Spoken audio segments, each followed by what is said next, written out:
The following program and contents, including the views and opinions expressed by the host and any guest speakers, are solely for informational and entertainment purposes. The views and opinions expressed are not endorsed or supported by Relmar McConnell Media Company, the X Zone Broadcast Network, their employees, affiliates, or advertisers. The host and guest speakers are solely responsible for their own perspectives, and their views do not reflect those of Relmar McConnell Media Company, the X Zone Broadcast Network, their employees, affiliates, or advertisers. The information provided in this program should not be considered as professional advice or as a substitute for professional consultation. Listeners and viewers are encouraged to form their own opinions and seek independent advice when necessary. Relmar McConnell Media Company, the X Zone Broadcast Network, their employees, affiliates, and advertisers hereby disclaim any liability for any claims, damages, or losses incurred as a result of the information presented in this program.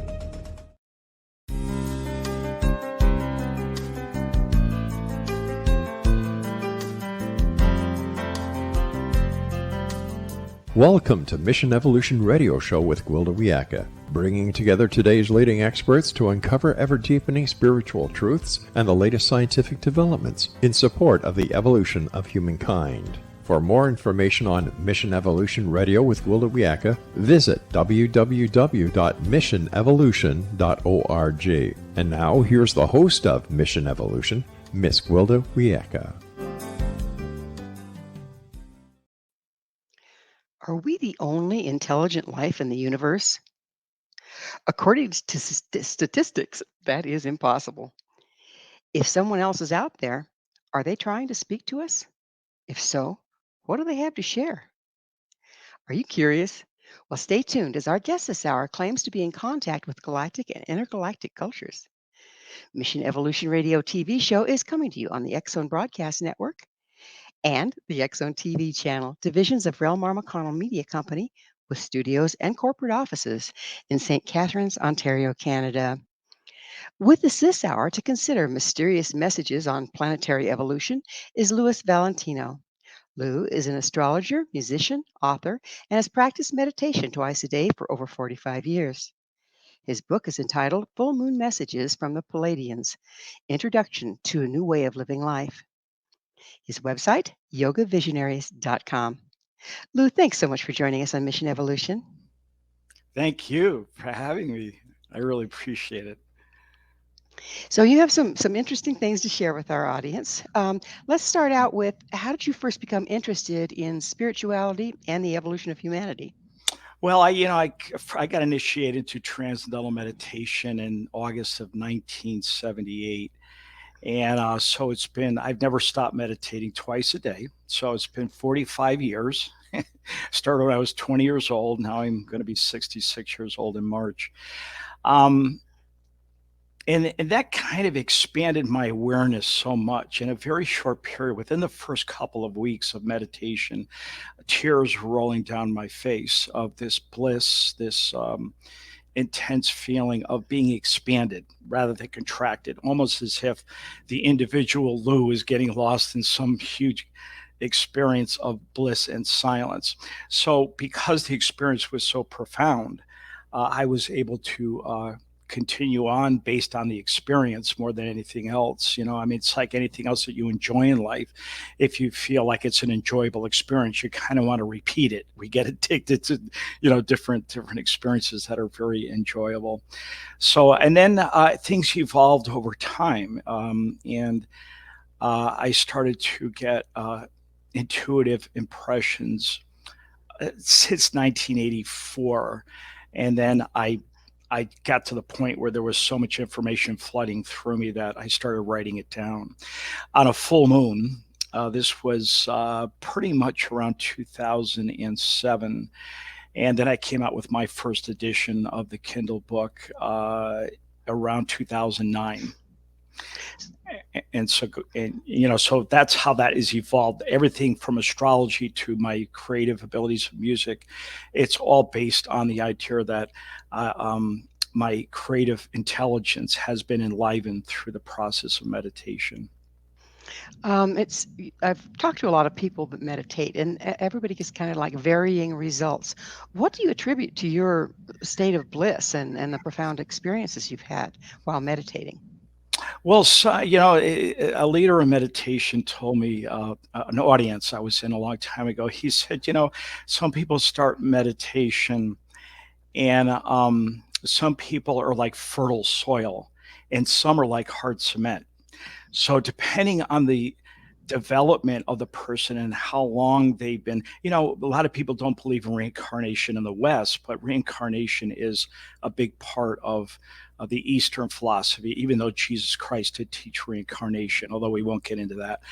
Um, Basically, if you've been working on yourself for a long time, many lifetimes, you will have a fertile field of creative intelligence. So when you start meditating, they give you that mantra. I teach this in inner grace meditation, but we give you a mantra, a meaningless sound, and it goes in. It's like a seed. Bija mantra. Bija means seed. So it's a short sound that goes when you repeat it in the mind. If the consciousness is very fertile, that seed is going to sprout right away. So Okay. basically, according to our gifts and according to our limitations. Yes. Okay. Yeah. So you say you've received information from intergalactic beings. How did this first come to pass? Well, you know, I got my first reading, channel reading from a guy named Michael L. Legion. He was connected with Lord Ashtar and the Ashtar Command. This was when I was 26 years old, so that was 40 years ago. Now, let Um, me back you up. Is this person known to anyone else? yeah, he is. I think he's known around. He has written books. Also, he's written a couple of books. Sister Tuella is the clearest channel of Lord Ashtar and the Ashtar Command. So now, Based, now let's go ahead. back up again. Yeah, sure. Are Go ahead. we talking about human beings writing books on Earth, or are we talking about intergalactic We're talking about information? both because they don't see the separation and the connection from being here in a physical body, okay, three-dimensional physical flesh body, we're flesh, to the more etheric, more lovelier realms. This picture of Aim can give you an idea. This is from the artist Entre Below, Okay. and you can see how etheric and light beings they are. Okay, this is in the upper dimensions. Lose you? Oh. So I thought I lost you. Are we still connected? We Okay, we're still connected, right? yes. Yeah. Okay. Yeah. So basically, you have this connection with the other dimensions. You evolve. Okay. So this is a process of evolution. That when you get into a more evolved state of mind, more refined, you can communicate with others. But a Now, lot of now this. let's Go ahead. Go let's ahead. back up again. Yep. What others? Uh, well, you have different dimensions. So here we have the third dimension. Then you have the fourth dimension, which I explain in my Kindle book.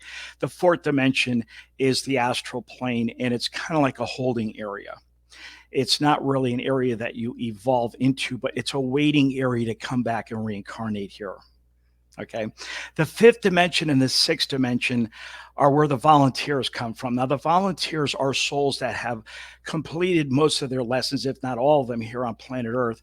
And they decided to volunteer to come back to help and inspire humanity to get out of their problems that they're having here. Okay.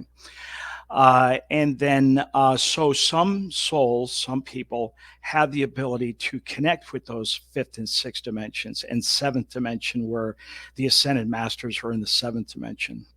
So where did you get the information about the dimensions? I mean, it's spoken about The, often, but everybody seems to have a different take. you know, I visited respectable readers, psychics, and channelers who mostly, there was a few of them that channeled seventh dimensional teachers, which is very rare. Now we're talking about human psychics at this point. Right, human psychics. Okay. Yes, human channelers, and then their voice changes and the voice comes through, and et cetera, and they have different. Some of them aren't even available anymore. They passed on. Almost all the ones that I got the readings from, and that's where in my Kindle book, 40% of the information is from all of my learnings, basically in stuff that I've learned along the way, and also through channel information. The other 60% is me asking questions to Aim about practical things in life, like what's the economy going to be like? That's what's the new economy going to look like after UFO contact? So UFO contact has been there. The timing on this, as you know, the future is always in motion. So Okay, people, so again, go we ahead. have to back up. How did we get Sure. from dimensions to UFO contact? You lost me there. Well, because higher dimensions is where they're at. The UFOs have a higher technology, and when we get into this technology in the future, you'll be able to take a trip from here, like say in the United States. I would be able to go to Italy within 3 minutes. Okay, So now go ahead. where did you get this information? This is mostly from my own intuitive information, and also stuff that I've read, on the higher technologies of UFOs. There's been different authors that have talked about the different, that they're going very fast. In the higher dimensions, vibrations are much faster. I'm trying to get my hands in here. I'm used to my computer screens are much wider. And when the vibration moves much more quickly, we're very sluggish energy here on planet Earth, third dimension. So the energy is, hey man, what's going on? Pot's legal now. Let's go get it. It's very sluggish. It's not as high. So when you get up there and you're vibrating higher, technology tends to move a lot more. Life moves and evolves much more quickly. If they want to fulfill it, go ahead. Aren't all those frequencies available on the planet? It's just a matter of tuning into them. Well, I think even Einstein said that dimensions coincide within dimensions. Okay. So it's not just planet Earth being slow moving. It's our perceptions being slow moving. I don't know about that. I mean, they're driving down a highway of 500 miles an hour and we're going 25 miles an hour. So we're going a lot slower because the souls that are here cannot handle that kind of a high. If the souls had that kind of high vibratory, they would have a psychological, emotional fallout, and they would not be able to exist. Well, it's time for us to take a little station break. Lewis and I will return very shortly, so don't go away. This is Mission Evolution, www.missionevolution.org.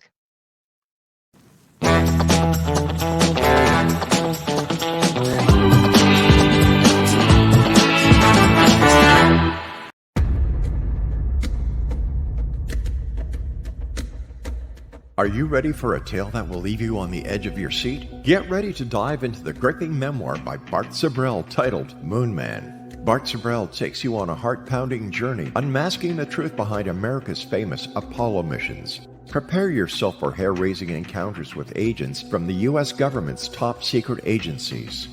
In Moon Man, Sibrel fearlessly reveals his real-life espionage adventures, shining a light on one of the CIA's best-kept secrets.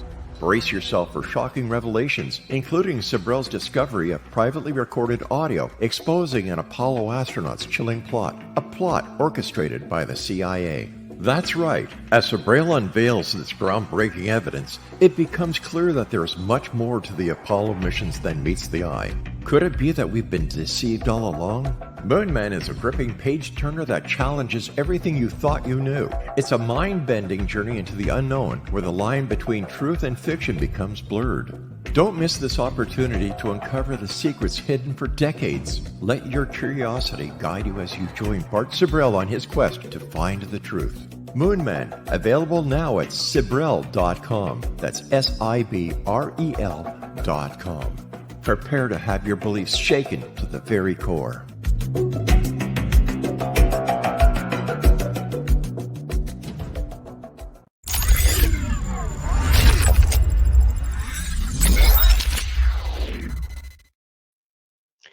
Is anybody out there? With us this hour discussing information he believes is from intergalactic sources is Louis Valentino. His website, yogavisionaries.com.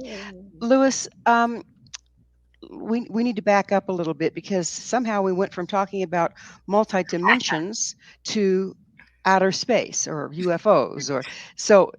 Try to clarify that for us a little bit. Are we talking about dimensional beings, or are we talking about extraterrestrial beings? They're both the same. Extraterrestrial would mean that they come from a higher dimension, and some of them have volunteered and they're here on this planet, such as me. A lot of, and so I don't know if that answers your question, but it is all connected.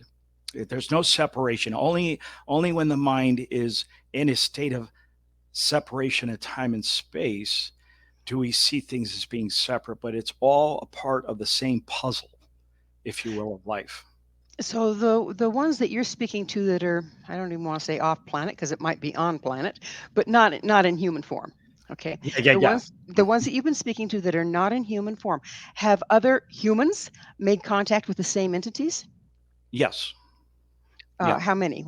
How's I that don't show know. up? I don't know how many. There's several million light workers on the planet. So, you do have, out of the 7 million, maybe 10% that are really connected with other dimensions other than the 3D dimension that we presently live in. So, is there extraterrestrials available in the 3D dimension that we live in? Like we're talking about Yes. Roswell and Yes, I am. bodies. I am extraterrestrial. I am, and you are too, even though you might. Yeah, and so we have this human appearing. The problem with Hollywood is they want to glamorize, the extraterrestrial experiences. So they tend to, they get people to get into a movie theater and make money and pay for the production of the film. So the human appearing are more evolved, and they're the ones that are left out most of the time. Lord Ashtar is very human appearing. He has never been on planet Earth, according to the things that I've read about him.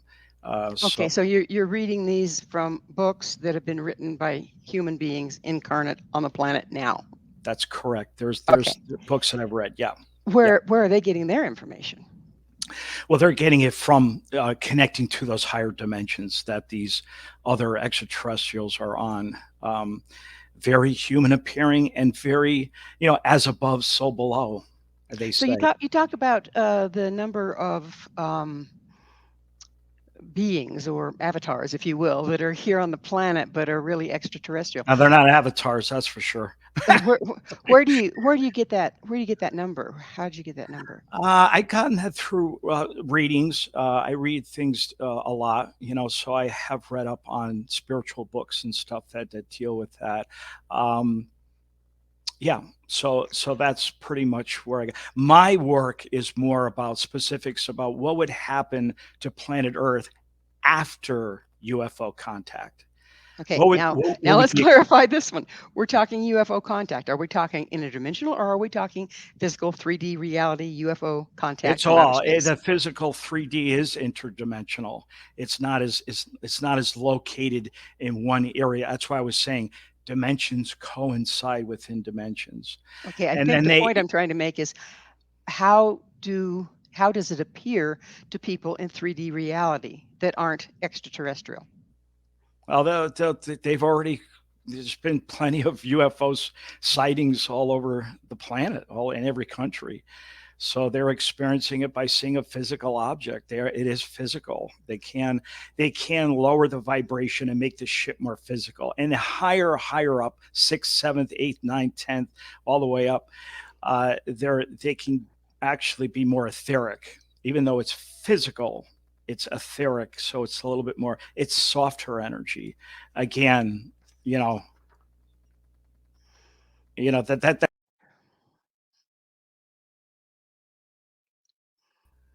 that's a different looking body that I just showed you than the one that we have here. Ours is it's more fleshy. Etheric is more light. It's more light body. They don't have, according to my own channeled information now. Okay, this is me now. They do not have the organs that we have. We have quite an industrial process going on in our physiology when we eat. It's got to go down. It's got to get in the stomach. Then it's got to go through the liver. The liver's got to filter the bad stuff, and then it has to be excreted in some way. They don't have all that there. They don't have, I'm talking about the sixth dimension and the information that I'm getting. One of the things that's kind of hallmark of the interdimensional communication, interdimensional information, is the use of metaphor to get the idea across to the mental, Hmm. our limited mentality of things that are more ethereal. Okay. How do you know that what they're telling you is literal or metaphorical? How do you know you're not misinterpreting this? And you're my own personal channeling the information or information Yes, from your own others. personal. Because I've been meditating for 45 years. And if you're not meditating, then you're in waking, dreaming, sleeping. Waking, you're kind of caught in this loop of waking, dreaming, and sleeping states of consciousness, and you don't evolve. This is the process of evolution for human consciousness, is to get into other areas. Of course, psychiatrists say we only use about 15% at the most of the neurophysiology of the brain. So you have to be aware. You have to develop yourself Yeah, in order. I think that number's been debunked lately, but go ahead. I understand it. Is it We aren't smaller? used. Yeah. Is it less? No, I mean, we're actually. still having wars, so I'm assuming we haven't Mhm. grown that much in the last, at least recorded history that we have. It seems like we're always fighting every 30 years in some new war. Well, the other question I have for you is the books that you're reading. I've read different New Age books, if you will, and Yeah, you have. they don't always, in fact, they rarely agree. Hmm. One will say these are the chakras. Another one will say these are the chakras. One says these chakras do this. Another says these chakras do that. There's no agreement among them. So how do you know what you're reading is factual? Well, we're babies. We're just learning again.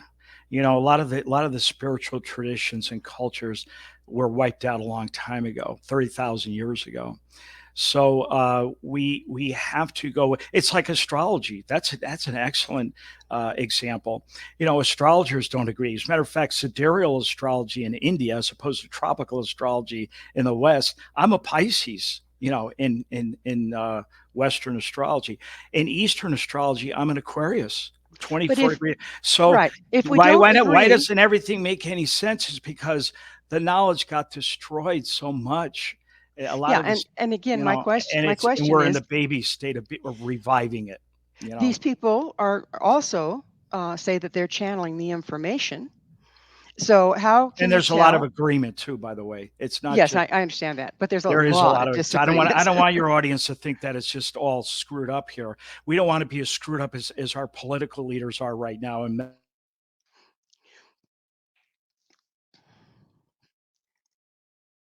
want the listeners to think that we don't have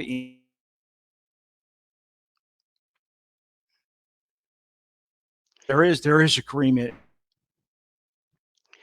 So let's move into the people or the beings that you're conversing with when you're doing your personal channeling. Well, Aim is the one being that I'm conversing with. He's my Okay. soul twin brother. My soul twin, meaning he's very intimate with me. It's not as separated as I just have to tune in and that's it. He's with me. So he is a part of me, you So know. how do you tune in? Do you have to go into formal meditation like you were, or how I do you do a tune little in? bit, but mostly automatic writing. Okay. I'm at the typewriter and wow, I ask a question and then zoom and then it just flows and I get answers that way. How can you tell they're coming from him and not? It is a him, yes. Yeah, Okay. How can that's a great question. I'd love how can to you tell it's elaborate on that. how can you tell it's coming from him and not just from you and your imagination? It's very interesting too, because a lot of times when I try to explain what I've actually typed up, I don't do as good of a job. It's not as clear, it's not as smooth flowing. The information is, it's an altered state of consciousness where you're kind of in between a zone area where you're in a gap area where you're allowing yourself to get information from a higher dimension, that a culture that is very different than our culture. So uh, again, there's the good, the bad, and the ugly out there. Okay. yes. How can you be sure that you're getting reliable information from somebody that's uh, benevolent rather than malevolent? Well, that's a great question, really is. And I think that the answer to that is we have to base these things on joy. Does this information bring more joy into people's lives? If it's not benevolent and it's demonic or whatever behavior, lower astral entities, you're going to feel like, doing something very awful to somebody else or yourself. And so any voices that you're hearing that are encouraging someone to be violent or have erratic behaviors, suicidal behavior, that needs to be really someone professional needs to help them. Speaking of hearing voices, when you first started channeling and getting your own information from outside sources, did you doubt your sanity? No, I didn't doubt my sanity. I just wanted to know whether I had to be, it took years before I trusted that maybe I should start writing these things down, what I was getting in my head for years. Do you retain if you don't write it down? Yeah, it's like a loop. It keeps a lot of information, just the same stuff keeps coming up. And that's what drives me crazy is like, okay, am I supposed to be writing this down? That's when I came to the point of, yeah, maybe it would be best for you to sit down at the computer and write it down. They wanted me to do the writings on a full moon because the full moon is so full, it activates the subconscious area a lot more. So you get clearer information, more information on a full moon than you would on a new moon, or a half moon. So it sounds like these transmissions are coming through in English? Yes. Yeah, that's all I know. They're able to, I'm able to, have a conversation in English. Yes, that's correct. So if I'm German and I'm not English speaking, it would come through in German? Yes, probably would. Yeah. Okay. Interesting. Yeah. And language is an interesting thing too, because some claim that Sanskrit is the original language and all the other languages are derivatives of Sanskrit. And when they started to write Sanskrit down was when, according to the information that I have in India, when the consciousness was getting diminished, okay, where they weren't using their full potential of the brain and the memory, when the memory started getting lost, because before that, written language, it was telepathic. Okay, all conversations were telepathic. But then when they started losing their ability to remember everything. We're going to have to leave this as a cliffhanger because it's time for another station break. Yay! Louis and I will